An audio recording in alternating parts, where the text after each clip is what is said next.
So Yensun Wike was not there when President Bola Ahmed Tinubu came back from a 21-day trip outside the country. Where was he? Was he told? Did he know? Or is he a showdown? We'll get more details about that.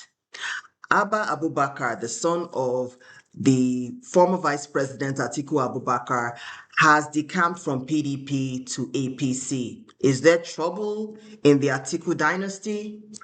There'll be more details about that.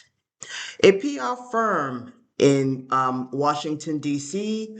Was paid by the presidency to be able to convince Trump to not see Nigeria's insecurity as an attack on Christians. Is it working? Well, there's a hit piece about it on the New York Times. Let's talk about that in more detail. Mercy Johnson is now responding to the allegations against her. She arrested the vlogger that started discussing about the issue with her husband. When celebrities are quiet about things like this, they're either ignoring or plotting. Well, Mercy Johnson did the latter. Well, we're going to get more details about that. The trademark of Ratel has been taken over by Blord. Is it true? Or VDM is just messing with us? We're going to get more details about that and more on Efua Speaks. Is there a crack in the wall in the Atiku Abubakar political dynasty? Well, it seems like there certainly is. Abba Abubakar, Atiku Abubakar's son, that is actually actively involved politically, has defected from PDP to APC. So this is really an issue because, people will be wondering, are there issues in whether people believe in him being re-elected as the president of Nigeria in 2027? Because, things like this is all about political survival, whether or not your father is a political chieftain. So Abba Abubakar officially decamped from PDP to APC and then said he was going to recommend the name of his organization be Haske Bola Ahmed Tinubu Foundation instead of Haske Atiku Abubakar Foundation. But the foundation, I'm an NGO expert. You can't do that. If the board doesn't agree to that, it's not happening. You can't just change the name of your organization because you feel like it, especially if it has a strong governing board. You can't just change it. And there's the board, there are operations going on, and it's alleged that he's not, paying any money to the organization. So he has no say in, having the members of the organization defecting to APC or the organization changing its name. But nonetheless, he has defected from PDP to APC and he has pledged his support for President Bola Ahmed Tinubu's re-election in 2027. One thing that I do appreciate is the former Vice President Atiku Abubakar's response. He said, as a Democrat, my son is free to choose whichever party he wants to associate itself with. And that is, he's just re-emphasizing the free civic space, because the civic space is freedom of speech, freedom of expression, and freedom of association. So Atiku Abubakar has said, my son has a freedom of association. Even though his association is different from mine, it's fine. He has the freedom to do what he wants to do. That is the public persona. I wonder what's happening at home. I mean, when you have a political dynasty like that, that is frowned upon. It's like you're not supporting your father, you are not in solidarity with your dad. What's going on? But it may not be that serious because, you know, the Honorable House of Representative El Rufai, that's Nasir El Rufai's son, he is still in APC. Even though his father has left APC for ADC, his son did not decamp with him. So sometimes, I told you about Nigerian politics. Nigerian politics is not really a politics of ideology, it's a politics of survival. So even though their fathers are having their own political strategy and have their own political interests, their sons are trying to survive politically. So we'll see how things play out, but it was a very masterful response by Alhaji Atiku Abubakar saying to his son and saying to everybody else around the country that as a Democrat, my son is free to associate with anybody or any political party he so chooses. So he's saying that to the public, but what is he saying at home? President Bola Ahmed Tinubu has a critical decision to make about Nyesom Wike. Let me explain. When President Bola Ahmed Tinubu came back from Abu Dhabi, his Federal Executive Council members and other key stakeholders came to welcome him back as normal protocol as the president. But there was one person missing, Nyesom Wike. Now, two things could have happened. He may not have been told about the president's arrival, or he deliberately missed going to see President Bola Ahmed Tinubu. It could be either of those decisions. He is having this issue with Governor Similayo Fubara, him going through an impeachment process in Rivers State. There's a bit of a hiccup concerning the impeachment. It was initially signed by 26 members of the Rivers State House of Assembly, and now about 3 of them have stepped back and said that we should temper justice with mercy and there needs to be more discussions, that we need to focus on governance. So this kind of causes some kind of stalemate concerning Wike's plan for Fubara, using that trump card that normal godfathers have to hold the person that they're controlling. Right now, Sim Fubara has the backing of the federal government. Now, President Tinubu is in a bit of a conundrum. Let me explain this. He can't just get rid of Wike like that and say, oh, I'm going to relegate you, possibly fire you as the FCT minister, because what President Tinubu has said several times is that Wike is one of his best performing ministers. When I went to Abuja for a summit last year, the same road that I used to pass through to take my children to school and bring them back, that road spoiled my tires so many times. But Wike fixed that road, that Katankwe road, fixed it up. The road moves like butter. And it is my understanding that that is the same way in the length and breadth of the FCT. So he's one of President Tinubu's best performing ministers, pretty much implementing the Mr. Project reputation that he brought in from Rivers State. Aside some of the issues with land grabbing allegedly and other little issues that he keeps having within the FCT, he's been performing relatively well. So getting rid of him will be really difficult for President Asiwaju Bola Ahmed Tinubu. At the same time, he's in charge of APC and he has to show party loyalty. Sim Fubara has cross-carpeted from PDP to APC. So the APC chieftains and the stakeholders of APC have to show that their governors and their elected officials will get the full backing of the party. So if he then shows some sort of favoritism with Nyesom Wike, it kind of casts a bad shadow to the governors who just decamped from their various parties to APC. So he has to tread lightly on how he deals with Wike. And Wike does not stop swinging.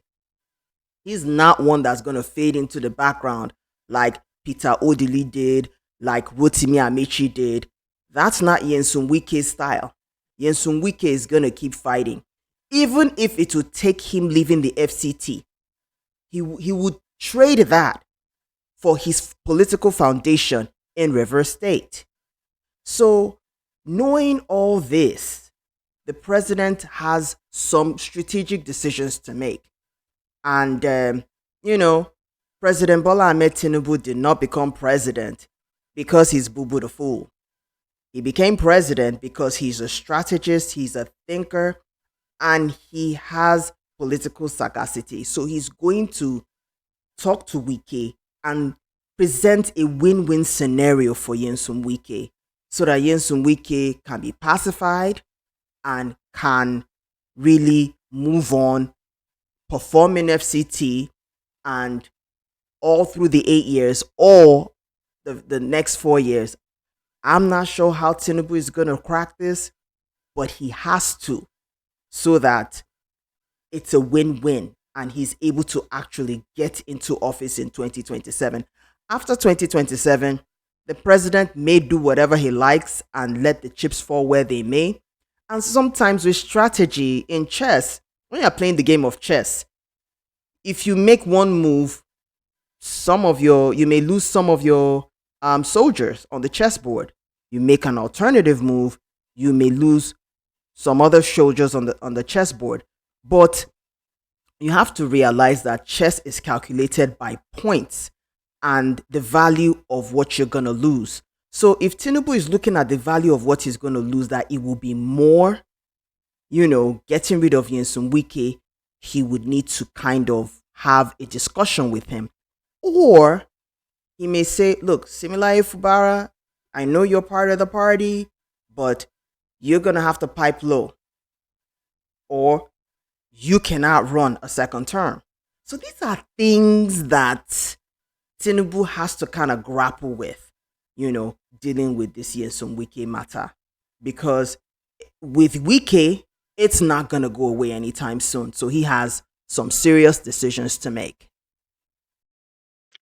So it's a screwdriver salesman from Onitsha, Mr. Emeka Omiegbalasi, that caused the US airstrikes on Christmas Day. That's the explanation that we're getting from the New York Times. When I look at the New York Times, I'm thinking Justin Baldoni's hit piece by Blake Lively and Ryan Reynolds. So when I look at an article hit piece like that by New York Times, I kind of give a slight squint because the US airstrikes came from a compilation of news coming from different sources, not just Omir Balasi's organization. He says he got a degree in security studies from the National Open University. It's a university in Nigeria that works on, postgraduate education and continuing education. So he may have rightfully did that and started a research-based organization with his wife sitting on the board, which is one of those governance issues that I can discuss later as a nonprofit consultant. So he put out pieces, and his resources came from Google. He's not really an investigative researcher or an investigative journalist. So sometimes when people do research, it's like a compilation of sources, primary sources, secondary sources, and then you just kind of triangulate all that stuff and then form your opinion. So he is one of many sources. Over the past 20 years, there have been issues of insecurity in Nigeria. So not just Mr. Omir Balasi that informed the opinion of the President of the United States of America.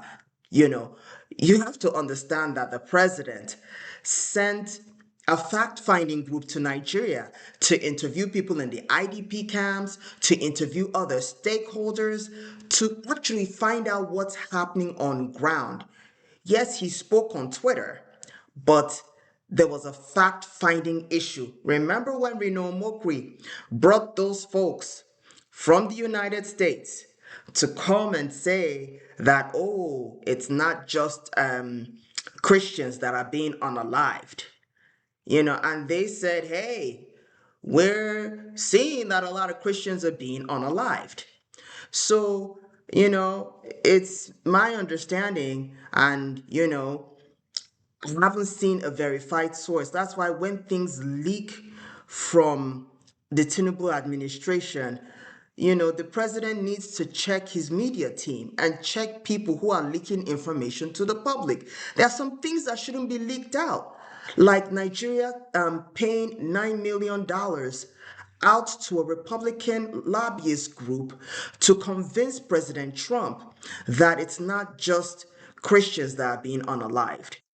This information need not to get out. That is not information that should get out anywhere. If it was the United States, that information may have leaked maybe after the fact, but not when they're trying to plan it. So President Tinubu, check your executive council, check your security detail, because that shouldn't have leaked. Because now I'm not saying that there's no propaganda coming from the president's office, but that should not have leaked out. But like the New York Times, I was following the whole Blake Lively, Justin Baldoni issue, where Justin Baldoni was being bullied by Blake Lively and her husband, Ryan Reynolds, and how a hit piece was put out against Justin Baldoni without really getting the facts about Justin Baldoni. So this issue with Emeka Omiegbalasi being the source of the Trump putting out strikes in Nigeria, I mean, come on. If anybody believes that, they are boo-boo the fool. I'm sorry. I just don't, it's just not believable. And a newspaper platform with the reputation of New York Times should not be putting out pieces like this. And I can always refer to Arise Television, Rufai Husseini saying the same thing. They were able to triangulate research findings before Trump came to that conclusion, at least in Nigeria's case, that happened. So, I think they need to figure out what to do in terms of, yes, we know it's not just Christians that are being unalived. We are fully aware of that. But any other way they want to do this, the way they're going right now with the New York Times article, it's screaming propaganda. It's screaming smear campaign. It's screaming trying to change the narrative. And it is very unfair to the thousands and thousands of people who have been put in mass graves as a result of insecurity in Nigeria. See, I have said several times, when you put out a rumor against a celebrity and the celebrity keeps quiet and there's no response, it's either one or two things. It's either they're like, may I catch this cruise? It's giving me more popularity. May I just catch this cruise? Or they are preparing a response against you. That is exactly what Mercy Johnson did. Because it's smearing her name. Initially, she was like, that normal, okay, may I just catch cruise? But this was affecting her brand. This was pretty much attempted unaliving. This is the unaliving of a child. This was probably affecting her person, her brand, what she has built over the years, the sacrifices that she's made. She was like, I'm not letting this stuff go. I'm going to get this person arrested and I'm going to charge them to court, because this does not make any sense and this is cyberbullying. Listen to her here. Hi guys, good morning from the other side.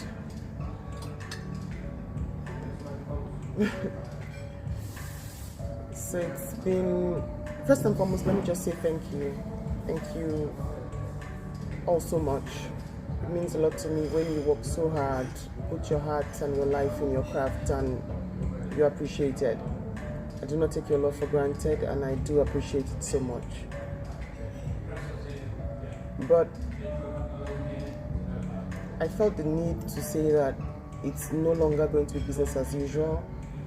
I had like plans laid out this year for things I had outlined to do, and I'm guessing perhaps making trouble or court cases is going to be a part of them, because some people just won't leave me alone, my family alone.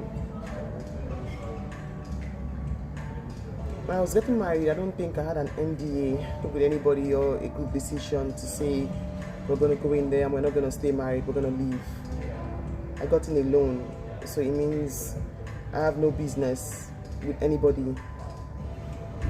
There is no reason why you wake up every morning, you look at me and count the years for me and say, we're going to try and break this up. Because it's something you just can't break up. With your lies, with your propaganda, it's not working on this side. Because I need validation from no one and I know who I am. I'm letting this girl go, rather I'm dropping my case with this girl out of respect for people my husband and I respect and love. For all the calls, all your videos, all your messages, I see them. It's fine if you don't know that these faceless bloggers are paid. Actresses own these blogs. Colleagues own these blogs. People who just don't like you own these blogs. And they can pay them to say whatever. You have seen it before. People have come out to accuse bloggers of collecting money and writing things they want them to write. It shouldn't be news to you. I don't understand why you people like to tear down and destroy, most of you. It's upsetting. Oh, she's been married 15 years. Wow, no, we need to tear it down. We need to ruin it. You ruin it, then what? The name of the vlogger, Eddie Bliss, was arrested a few days to her wedding because she actually got her details from an unnamed source. That alone is like a no-no. You do not get your source from an unnamed vlogger. You need to, when you are trying to get your sources, people have to have started talking about the issue, and it has to come from somebody who is like maybe an eyewitness or who can get a credible source, or else you could be sued for defamation. So Mercy Johnson arrested Eddie Bliss. And, as you heard in the video, Mercy Johnson was like, look, I am only going because I'm letting this person go because people have said something. People who I highly respect, people who I have a high regard for, have spoken to me about this. But I am not going to be playing about my reputation starting 2026. If y'all are going, because there is freedom of speech, but you cannot guarantee your freedom after the speech. So, initially I did my own post about it. I was like, Mercy Johnson has really studied PR in Nigeria, that she responds in silence, because it just keeps giving her more visibility. But this kind of really taints her reputation, and she had to address it. She said, I ain't playing with y'all in 2026. If you guys smear my name, you will get it from me. Because this is affecting her, it's affecting her husband, her children. Her kids go to school. And then you're going to have her kids saying, oh, your mom is an unaliver. So those are issues that Mercy Johnson was really concerned with at this point. So people like VeryDarkMan, spoke on it, said, look, I have high respect for you, Mercy Johnson. You spoke up for Regina Daniels. I have, high regard for you. I think he even did a challenge, in the name of Mercy Johnson. People like Rita for Delta also spoke, publicly to Mercy Johnson, saying that please she should tamper justice with mercy and all that. So Mercy Johnson took all that into account. And there was something she said that really stood out to me. She said that a lot of these nameless vloggers are actually her colleagues in the entertainment industry. So if they want to smear each other, they would just put out hit pieces against the person just to smear their name. So she said that, and she was like, look, so if y'all are going into these unnamed vloggers, that is what they do. So she gave us something to work with. So if you see something, there was one time Gist Lover had put something out. I just responded and said, Gist Lover, Gist Lover, and I did not talk. Because you don't know whether it's true. You don't know whether it's a smear campaign. You don't know whether it's a hit piece. So, this is really an ode to us as content creators, that if we're going to say something, we better make sure that we have the proof. We need to make sure that we have our facts laid down on lock, especially if it's about people. Because I noticed that, yes, Mercy Johnson, shows pictures of her kids, her husband, but as public as Mercy Johnson is, she's very private. She's like a public-private person. Those are one of the few. People like that, like Linda Ikeji is a public-private person. Genevieve Naji, she's a public-private person. Stephanie Linus is a public-private person. So these are public-private people. So if you're going to put their stuff out there, you better be sure, absolutely sure, that you are speaking facts.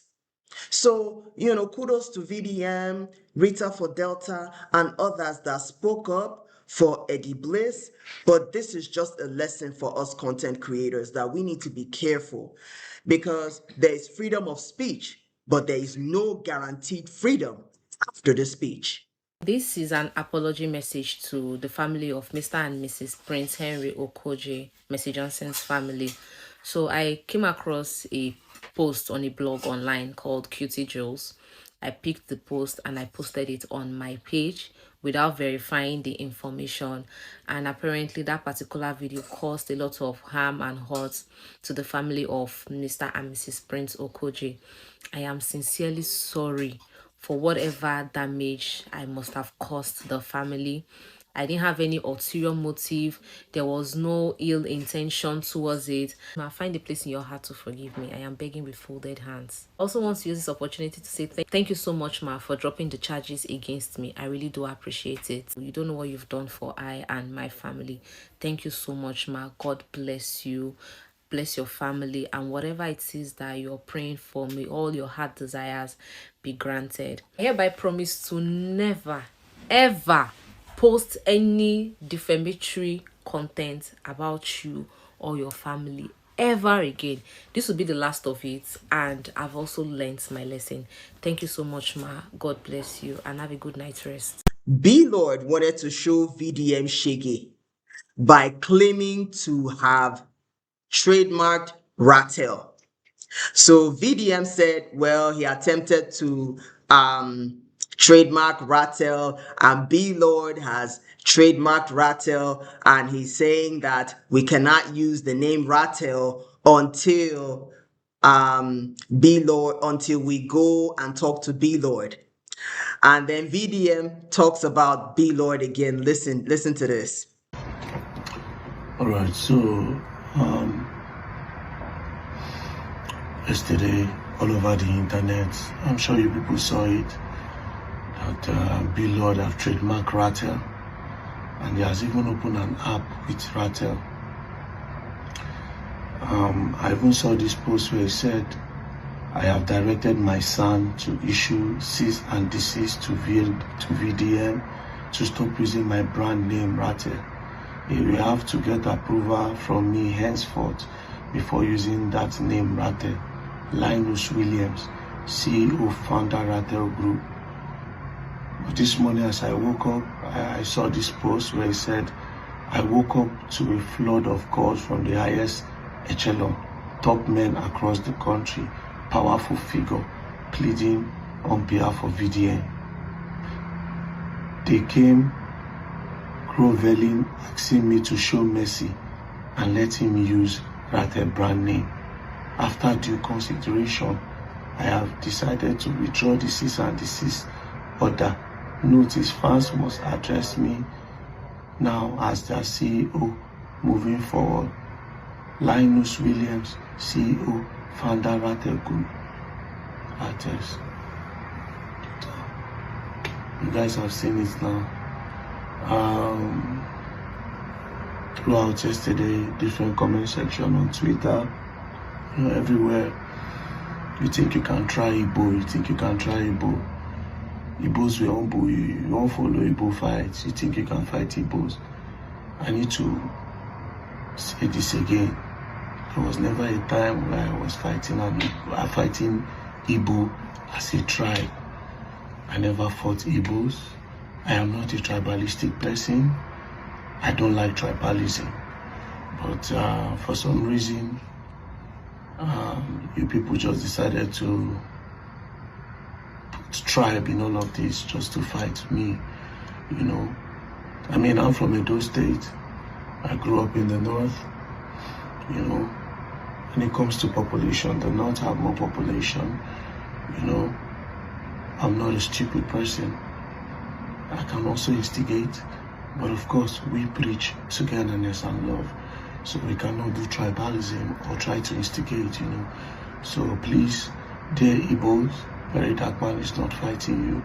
As a matter of fact, anything that has to do with the Igbos that is wrong or negative, I talk against it, So anyways, as for Blord, I really appreciate you for considering to let me use the Ratel again. To all the people that called Blord from the upper echelon, I want to say God will bless you. You understand? And God will preserve you. So, now I need to ask for permission. So our Ratel cleaning is coming up. The last Saturday of this month, I think the last Saturday is around 25th.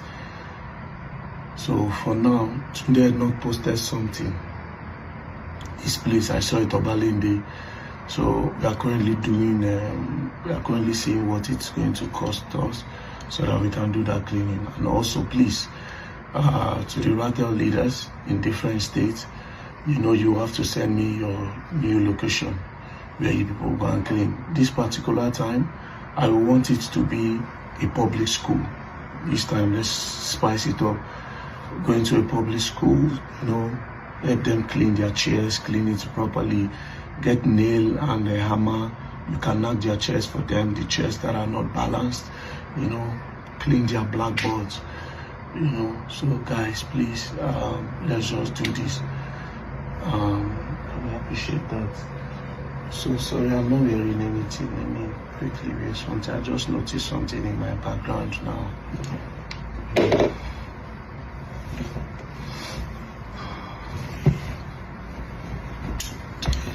I should remove this.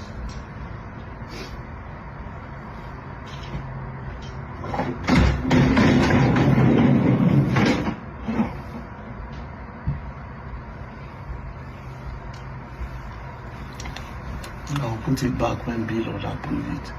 And also my Ratel that I have, I think I want to send it to our new boss so that I can keep it. Ratel.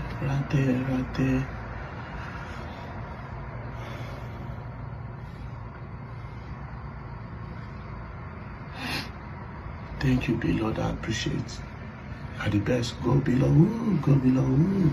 Go Blord. Woo. Thank you. I wanted to say don't play, but I am the one that is learning, and I'm learning the hard way now.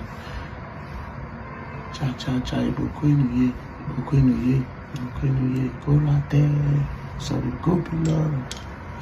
So then, one of the Ratels, us Ratels, we are just tatafo. So one fellow Ratel went to do some digging in the trademarking website, and these are her findings. Sites. I searched the name Ratels to see whether the name has been trademarked and who has trademarked it. I even paid to do this search. And guess what? VDM has trademarked this name since the 25th of September 2024. Did you hear that? That guy is smart. The implication is that this guy can actually file a suit against Blord to discontinue him from using that name Rattels for his app. And it is in line with Section 30 of the Companies and Allied Matters Act and the relevant sections of the Trademark Act. Tag VDM to this video to do the right thing.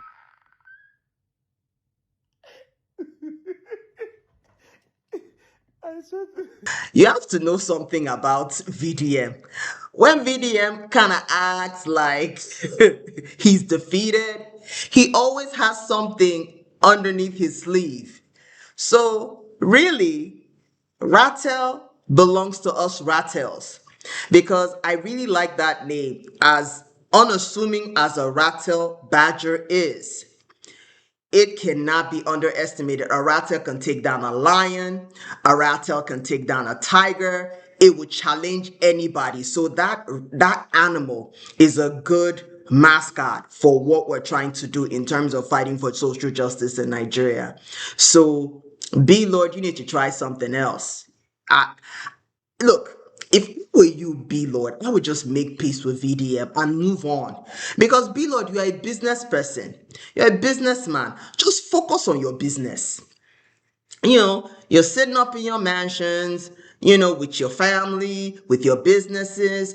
Just focus on that and leave us Rattles, leave VDM alone. Just focus on yourself because it's not working. The last time you're just recovering from showing VDM's noodles, and you were suspended from Instagram as a result because you violated community guidelines.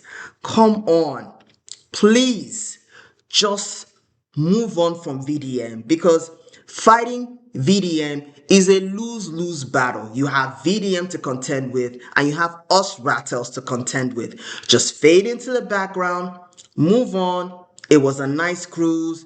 It was fun while it lasted. This bad publicity is bad for you and it's bad for business. If you like what you just watched, please be a darling, like, share, click on the bell notification so that you can get more videos like this. As you can see, it's a new channel and we're just trying to go on this journey. So let's go on this journey together so that we can continue to build this community so that we can talk about issues that we care about and for more voices in Nigeria to be amplified and we can make a difference. See you soon.